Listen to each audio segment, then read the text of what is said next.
ఎందుకొచ్చారు? ఈ నిశ్చితార్థం జరగడానికి వీల్లేదు. అది చెప్పడానికి నువ్వెవరు? ఒకసారి చెప్తే నీకు అర్థం కదా? నీ చెవులకు ఎక్కదా? కొట్టి మరీ చెప్పాను, అయినా మీరు మారరా? పదే పదే వాడు మంచివాడు కాదు, మోసగాడని చెప్తున్నా నీకు అర్థం కావట్లేదా? మీ మాటల్లో నిజాయితీ ఉందని నేను అనుకోవడం లేదు. అబద్ధాలు ఎన్నిసార్లు చెప్పినా అవి నిజాలు కాలేవు. నన్ను విసిగించకుండా, గొడవ చేయకుండా ఇక్కడి నుంచి వెళ్ళిపోండి. ఎలా చెప్తే నువ్వు నమ్ముతావు? వాణ్ణి చేసుకుంటే నీ లైఫ్ ఏమవుతుందో ఆలోచించావా? అసలు నువ్వు నా గురించి ఎందుకు ఆలోచిస్తున్నావు?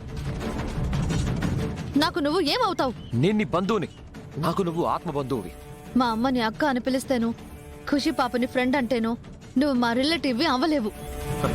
అసలు నేనెవరో తెలుసా? తెలుసు, రౌడీవి, ఒక రోగ్వి. కాదు, కీర్తికి అన్నయ్యని.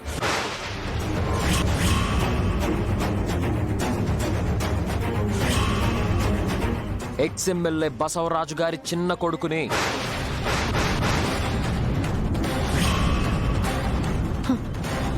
ఇది ఇంకో కట్టు కదా? కన్నవాళ్ల గురించి కట్టుకథలు చెప్పే పరిస్థితుల్లో నేను లేను. నేను గొడవ పడిన ప్రతిసారి నువ్వు నాలో ఒక రౌడీనే చూసావు. కానీ నేను మంచి కోసమే యుద్ధం చేశాను.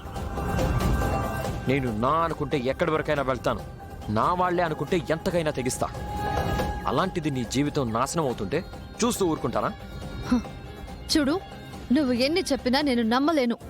వద్దు, నన్ను నమ్మొద్దు. నా మాటల్ని కూడా అస్సలు నమ్మొద్దు. నేను చూపించే సాక్ష్యాల్ని నమ్ము.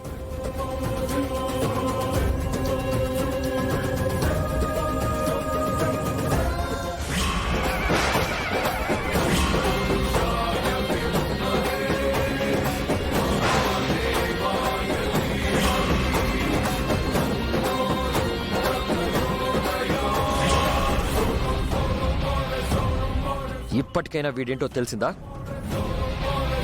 ఇప్పుడే వెళ్ళి వాడి కాలర్ పట్టుకుని 4 తన్ని పోలీసులకు అప్పగిస్తా. అప్పుడు గాని బుద్ధి రాదు వాడికి. వద్దు, దయచేసి మీరు లోపలికి వెళ్ళొద్దు.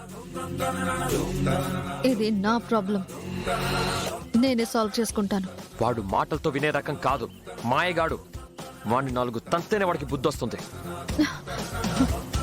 మీరు లోపలికి వస్తే నా మీద ఒట్టే.